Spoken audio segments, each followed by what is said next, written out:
My initial reasoning for having the surgery was because of a botched first surgery. Nicole's nose sounds like it was just a classic reduction rhinoplasty.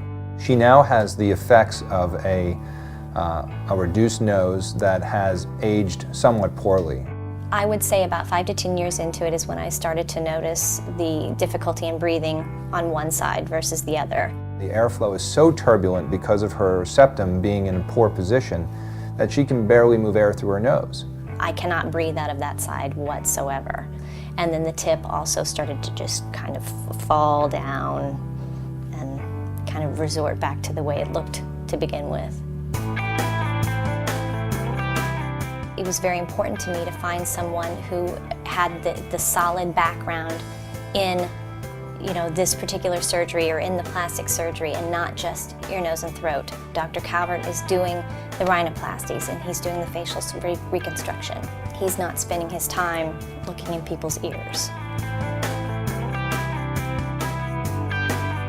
When I finally did meet with Dr. Calvert, he really opened my eyes to a lot of the techniques that are now being used that, you know, would be available to me. Rib cartilage has given me immense freedom to really rebuild people's noses. I use rib cartilage quite liberally in secondary rhinoplasty because most people don't have septal cartilage who are coming for these operations. Patients who seek me out recognize that this is what I do and the results that can be achieved using rib. Dr. Calvert will also be making an incision right above my ear to harvest fascia off my skull. The fascia is an immense winner for my patients' results. All it is basically a liner of the muscle that the patients don't miss. It doesn't cause any disability for the patients whatsoever.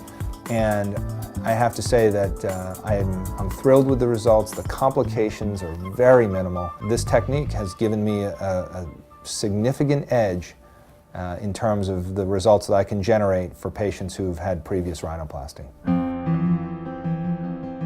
Postoperative edema, or postoperative swelling, is the fact that the skin and the soft tissue has taken on fluid from the injury that it experiences during surgery.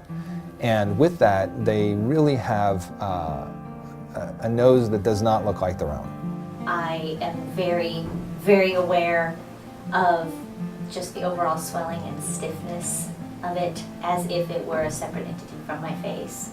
A lot of people spend a lot of time and a lot of money trying to do things to get rid of this postoperative swelling. And the reality is that it's just patience and time that will get rid of it. You know, obviously the result will take a year to year and a half really to evolve. And in that time, I'll be seeing her quite frequently to make sure that there aren't things that we don't need to do along the way. There are things that can come up that really need to be handled in a timely fashion to maximize the result. Thus far at my 6-month point, my expectations have definitely been met. So if it looks like this at 6 months, I'm actually very, very pleased, and if it can only get better from here, then, you know, it definitely has exceeded my expectations.